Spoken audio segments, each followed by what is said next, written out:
You will hear a number of different recordings, and you will have to answer questions on what you hear.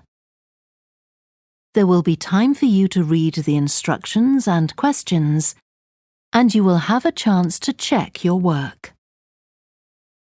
All the recordings will be played once only. The test is in 4 sections. At the end of the test, you will be given 10 minutes to transfer your answers to an answer sheet. Now turn to Section 1. Section 1.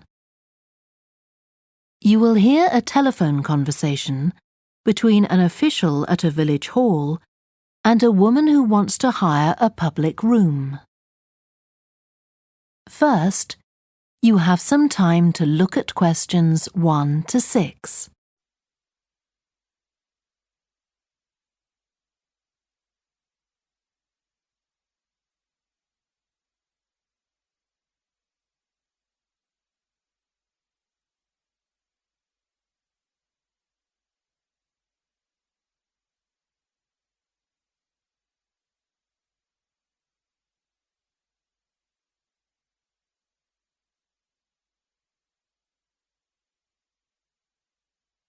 You will see that there is an example that has been done for you. On this occasion only, the conversation relating to this will be played first. Hello? Oh, hello. I wanted to inquire about hiring a room in the village hall for the evening of September the 1st. Let me just see.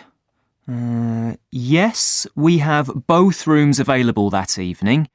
There's our main hall, that's got seating for 200 people, or there's the Charlton room. The main hall seats 200, so 200 has been written in the space. Now we shall begin. You should answer the questions as you listen, because you will not hear the recording a second time. Listen carefully and answer questions 1 to 6. Hello? Oh, hello.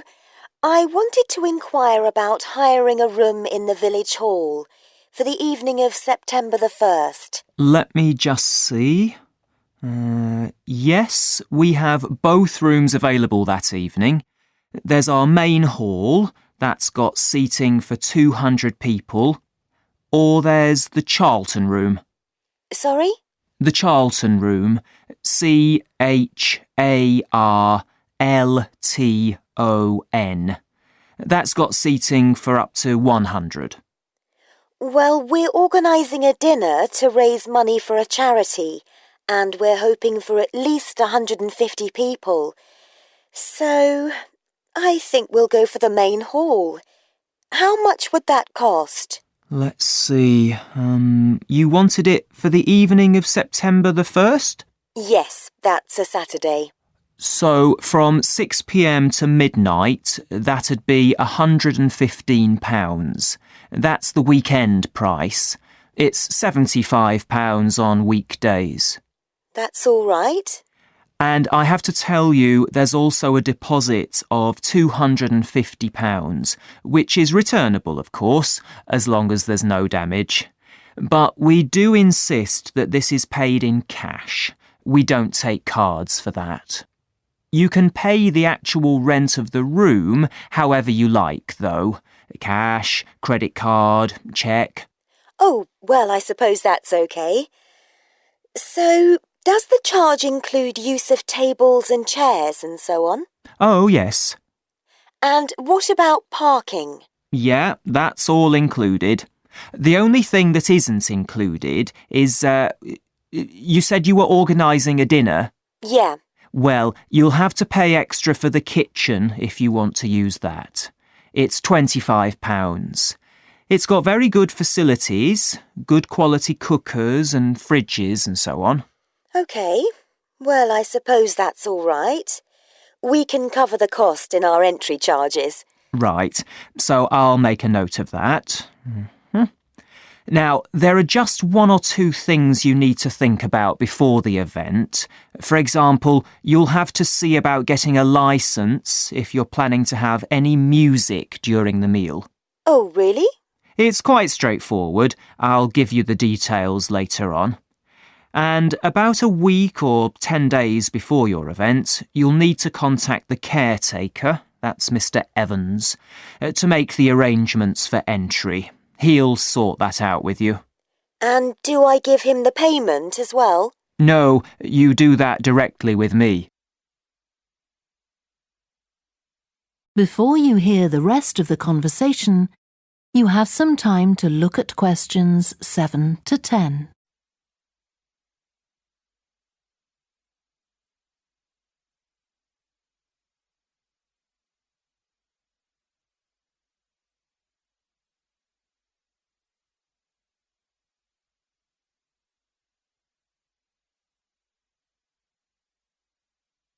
Now listen and answer questions 7 to 10.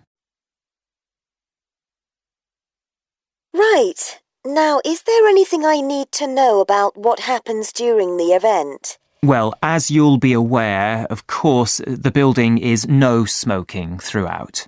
Of course. Now, are you having a band? Yes.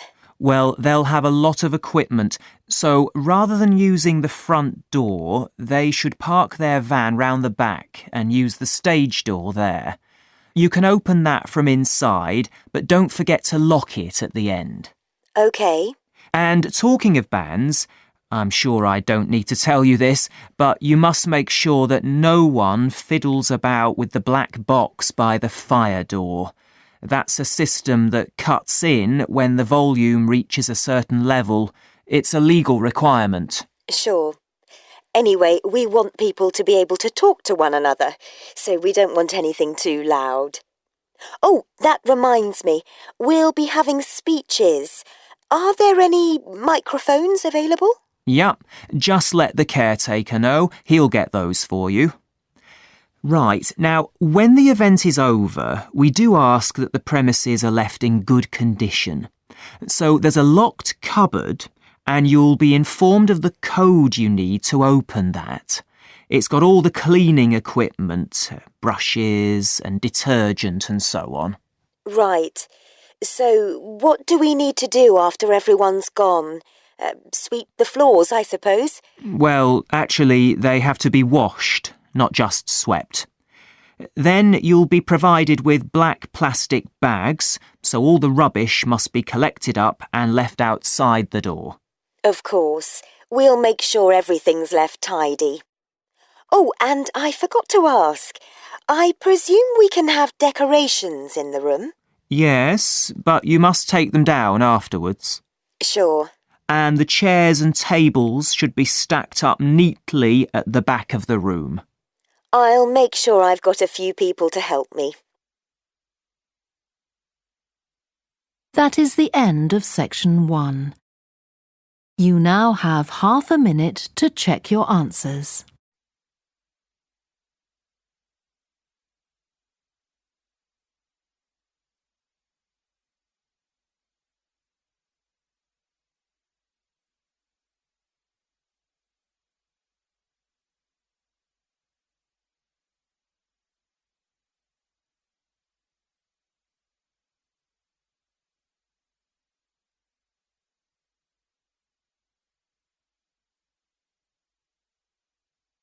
Now turn to section 2.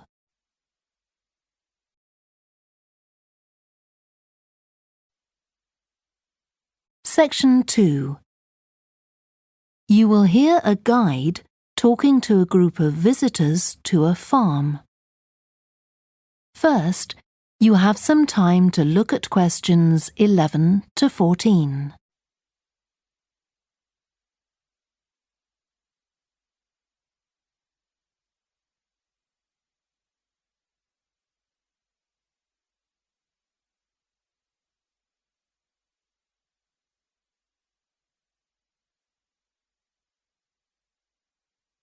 Listen carefully and answer questions 11 to 14. Welcome to the Fiddy Working Heritage Farm. This open-air museum gives you the experience of agriculture and rural life in the English countryside at the end of the 19th century. So you'll see a typical farm of that period, and like me, all the staff are dressed in clothes of that time.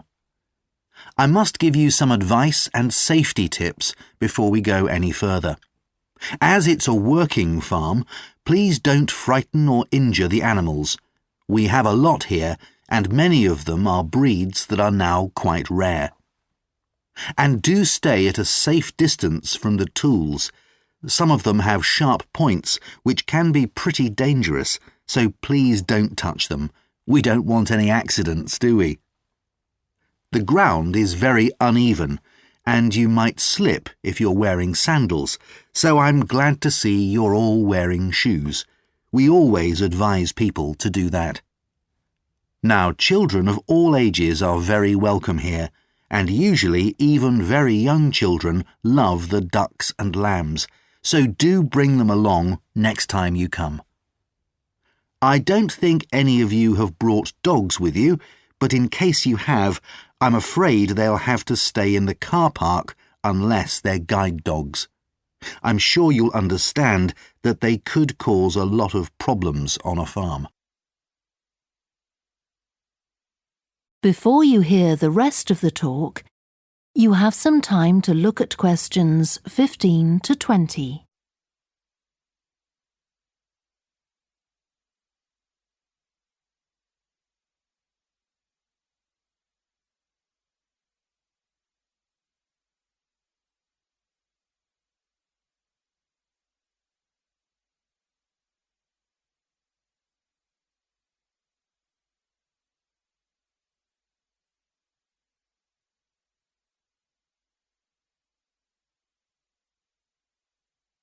Now listen and answer questions 15 to 20.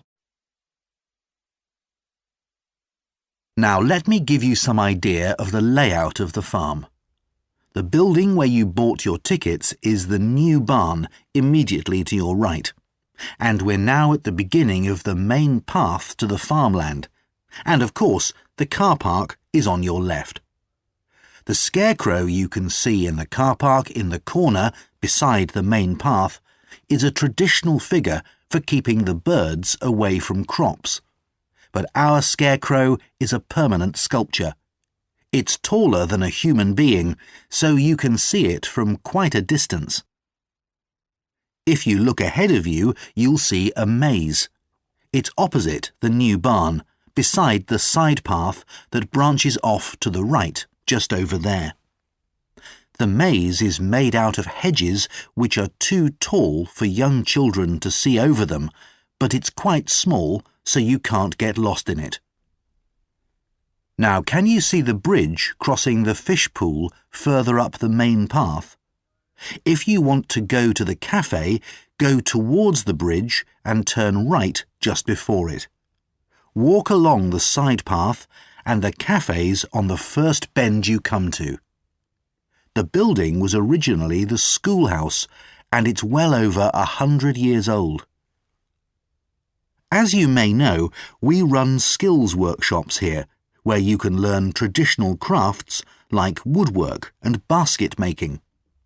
You can see examples of the work and talk to someone about the courses in the Black Barn. If you take the side path to the right, here, just by the new barn, you'll come to the Black Barn, just where the path first bends. Now, I mustn't forget to tell you about picnicking, as I can see some of you have brought your lunch with you. You can picnic in the field, though do clear up behind you, of course. Or if you'd prefer a covered picnic area, there's one near the farmyard, just after you cross the bridge. There's a covered picnic spot on the right. And the last thing to mention is Fiddy House itself. From here you can cross the bridge, then walk along the footpath through the field to the left of the farmyard. That goes to the house, and it'll give you a lovely view of it. It's certainly worth a few photographs, but as it's a private home, I'm afraid you can't go inside. Right, well, if you're all ready, we'll set off on our tour of the farm.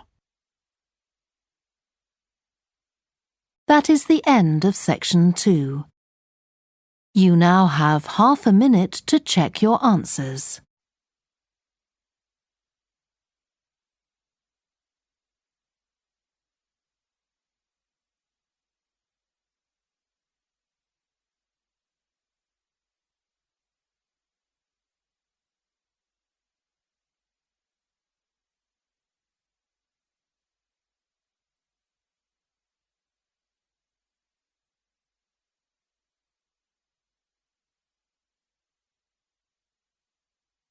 Now turn to section 3. Section 3. You will hear two psychology students called Lisa and Greg discussing a project they have to do. First, you have some time to look at questions 21 to 27.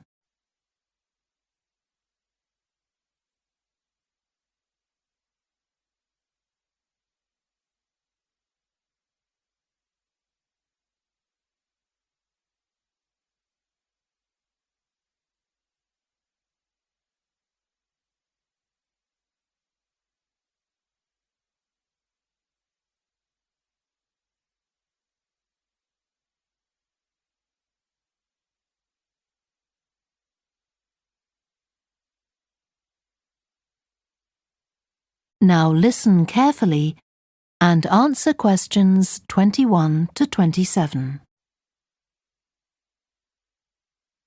OK, Greg, so I finally managed to read the article you mentioned, the one about the study on gender in physics. About the study of college students done by Akira Miyake and his team. Yeah, I was interested that the researchers were actually a mix of psychologists and physicists. That's an unusual combination. Yeah, I got a little confused at first about which students the study was based on. They weren't actually majoring in physics, they were majoring in what's known as the STEM disciplines. That's science, technology, engineering and math. Yes, but they were all doing physics courses as part of their studies. That's correct. So, as I understood it, Miyake and co. started from the fact that women are underrepresented in introductory physics courses at college, and also that, on average, the women who do enrol on these courses perform more poorly than the men. No one really knows why this is the case. Yeah, but what the researchers wanted to find out was basically what they could do about the relatively low level of the women's results. But in order to find a solution, they needed to find out more about the nature of the problem. Right. Now, let's see if I can remember. It was that in the physics class, the female students thought the male students all assumed that women weren't any good at physics. Was that it? And they thought that the men expected them to get poor results in their tests. That's what the women thought, and that made them nervous, so they did get poor results. But actually, they were wrong. No one was making any assumptions about the female students at all. Anyway, what Miyake's team did was quite simple, getting the students to do some writing before they went into the physics class. What did they call it? Values affirmation. They had to write an essay focusing on things that were significant to them, not particularly to do with the subject they were studying, but more general things like music or people who mattered to them. Right. So the idea of doing the writing is that this gets the students thinking in a positive way. And putting these thoughts into words can relax them and help them overcome the psychological factors that lead to poor performance. Yeah. But what the researchers in the study hadn't expected was that this one activity raised the women's physics grades from the C to the B range. A huge change. Pity it wasn't to an A, but still. No, but it does suggest that the women were seriously underperforming beforehand in comparison with the men. Yes. Mind you, Miyake's article left out a lot of details, like did the students do the writing just once or several times? And had they been told why they were doing the writing? That might have affected the results. You mean if they know the researchers thought it might help them to improve, then they just try to fulfill that expectation? Exactly. Before you hear the rest of the discussion, you have some time to look at questions 28 to 30.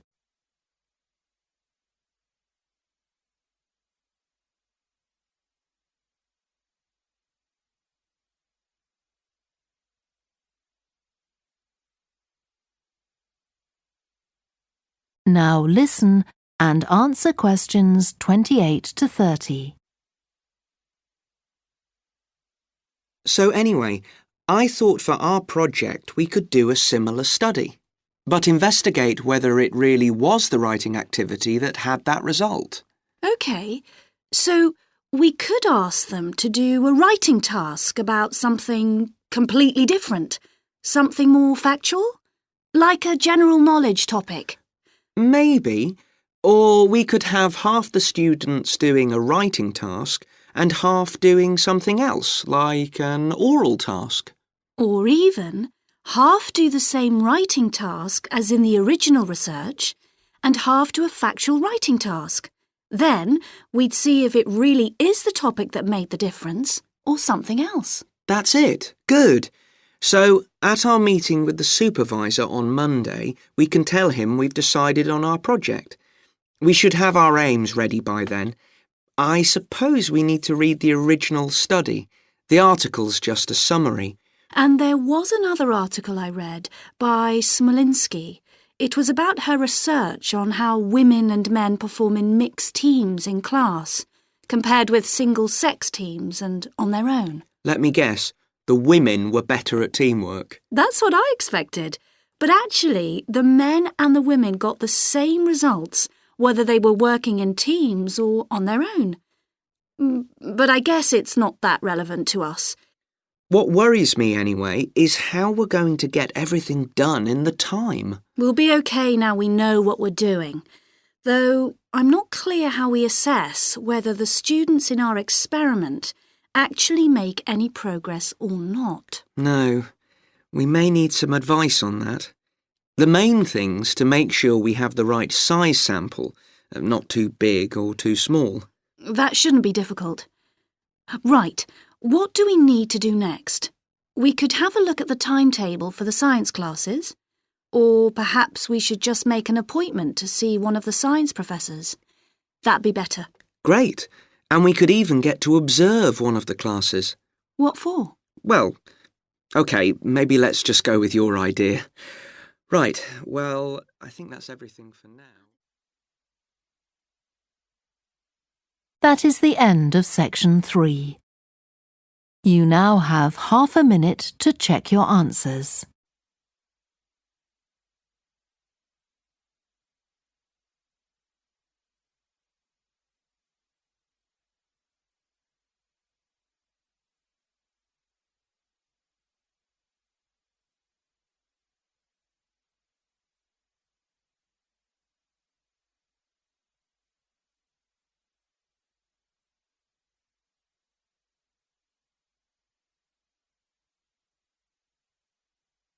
Now turn to section 4. Section 4. You will hear part of a student presentation about the variety of different species that live in the world's oceans. First, you have some time to look at questions 31 to 40.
Now listen carefully and answer questions 31 to 40. I've been looking at ocean biodiversity. That's the diversity of species that live in the world's oceans. About 20 years ago, biologists developed the idea of what they called biodiversity hotspots. These are the areas which have the greatest mixture of species. So, one example is Madagascar. These hotspots are significant because they allow us to locate key areas for focusing efforts at conservation. Biologists can identify hotspots on land fairly easily, but until recently, very little was known about species distribution and diversity in the oceans, and no one even knew if hotspots existed there. Then a Canadian biologist called Boris Worm did some research in 2005 on data on ocean species that he got from the fishing industry. Worm located 5 hotspots for large ocean predators, like sharks, and looked at what they had in common. The main thing he'd expected to find was that they had very high concentrations of food, but to his surprise, that was only true for 4 of the hotspots. The remaining hotspot was quite badly off in that regard. But what he did find was that in all cases, the water at the surface of the ocean had relatively high temperatures, even when it was cool at greater depths. So, this seemed to be a factor in supporting a diverse range of these large predators. However, this wasn't enough on its own, because he also found that the water needed to have enough oxygen in it.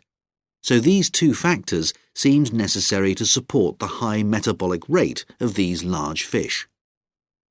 A couple of years later, in 2007, a researcher called Lisa Balance, who was working in California, also started looking for ocean hotspots, but not for fish.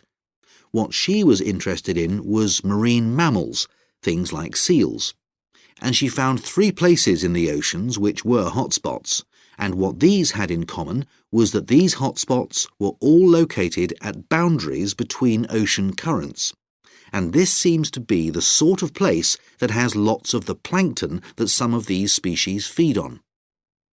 So now people who want to protect the species that are endangered need to get as much information as possible. For example, there's an international project called the Census of Marine Life. They've been surveying oceans all over the world, including the Arctic. One thing they found there, which stunned other researchers, was that there were large numbers of species which live below the ice, sometimes under a layer up to 20 meters thick. Some of these species had never been seen before. They've even found species of octopus living in these conditions. And other scientists working on the same project but researching very different habitats on the ocean floor have found large numbers of species congregating around volcanoes, attracted to them by the warmth and nutrients there.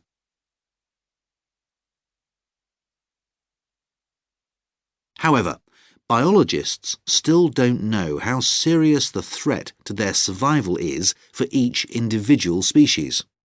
So a body called the Global Marine Species Assessment is now creating a list of endangered species on land, so they consider things like the size of the population, how many members of one species there are in a particular place, and then they look at their distribution in geographical terms, although this is quite difficult when you're looking at fish because they're so mobile. And then thirdly, they calculate the rate at which the decline of the species is happening. So far, only 1,500 species have been assessed, but they want to increase this figure to 20,000. For each one they assess, they use the data they collect on that species to produce a map showing its distribution. Ultimately, they will be able to use these to figure out not only where most species are located, but also where they are most threatened. So, finally, what can be done to retain the diversity of species in the world's oceans? Firstly, we need to set up more reserves in our oceans, places where marine species are protected. We have some, but not enough. In addition, to preserve species such as leatherback turtles, which live out in the high seas but have their nesting sites on the American coast, we need to create corridors for migration, so they can get from one area to another safely. As well as this, action needs to be taken to lower the levels of fishing quotas to prevent overfishing of endangered species. And finally, there's the problem of bycatch. This refers to the catching of unwanted fish by fishing boats. They're returned to the sea, but they're often dead or dying. If these commercial fishing boats used equipment which was more selective so that only the fish wanted for consumption were caught, this problem could be overcome. OK, so does anyone have any questions about... That is the end of section 4. You now have half a minute to check your answers.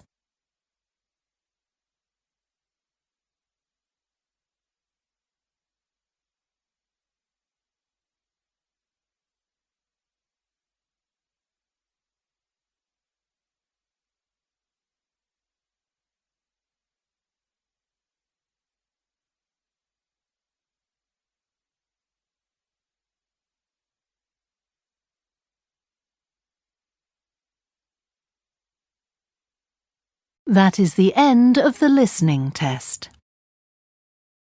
You now have 10 minutes to transfer your answers to the answer sheet. Please stop writing and wait for your question booklet to be collected.